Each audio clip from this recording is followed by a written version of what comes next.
Jack, congratulations. Grand final winner. Sum it up, what's it feel like? Right, we sort of knew ahead of the game Leeds were clear favourites. They earned that right. They won the league leaders. We came in at third place. Everyone writ us off in the semi-final, game for the final. So we thought it was a free hit. But a lot of these guys, we've not like won a lot for the last 10 years. So I think when you sort of saw the final whistle there, that was the reaction. It was a relief. It was like, you know, finally we've won. But it's come against all odds, and I think that's when we've played our best. Literally the last 2 games. There's a term that I can't use on that we've basically said, but we've just basically gone, you know, what have we got to lose? And it's shown in that performance today. Some of the rugby we played is unbelievable. Is it a hat trick you got this afternoon? I think I did, yeah. I can't remember who it was.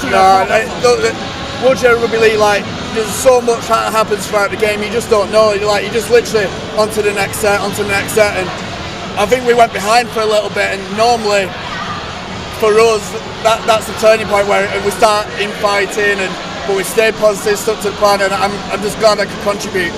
Really, like, I mean, I could talk about Laney, I could talk about Matt, I could talk about all the guys that contributed so much to this.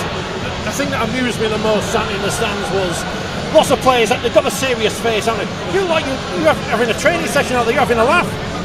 I think that. Again, there was no pressure on us. The pressure was on Leeds. Everyone wrote us off, and I'm a bit. I wind people up basically by then. Like, obviously, when they're tackling, I'm laughing and joking. But that's just my way of playing, really. If I am too serious, it gets to me. So yeah, when I'm sort of laughing and joking, that sort of works for me. But I do have my moments. England versus France coming up. Hopefully, you've impressed the coach this afternoon.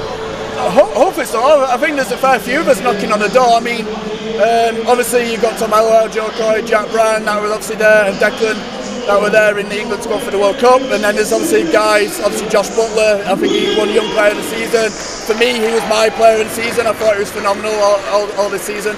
And there's only a limited amount of spots, so hopefully, but I'm not taking it for granted. I've just got to keep working, and hopefully Tom makes that decision. And Phil Roberts not here this afternoon, but with in some kind of spirit, I'm guessing. Oh, yeah, 100%. Like, obviously, Phil started the season with us, and we've made a few tweaks from his coaching, but nothing like major. It's still all his ideas. Obviously, Chris has come in, and a few of the guys, like, even in our championship team now at training, some of these guys have really energised us, and you know, it's a real club feel both across obviously our championship team and our Super League team.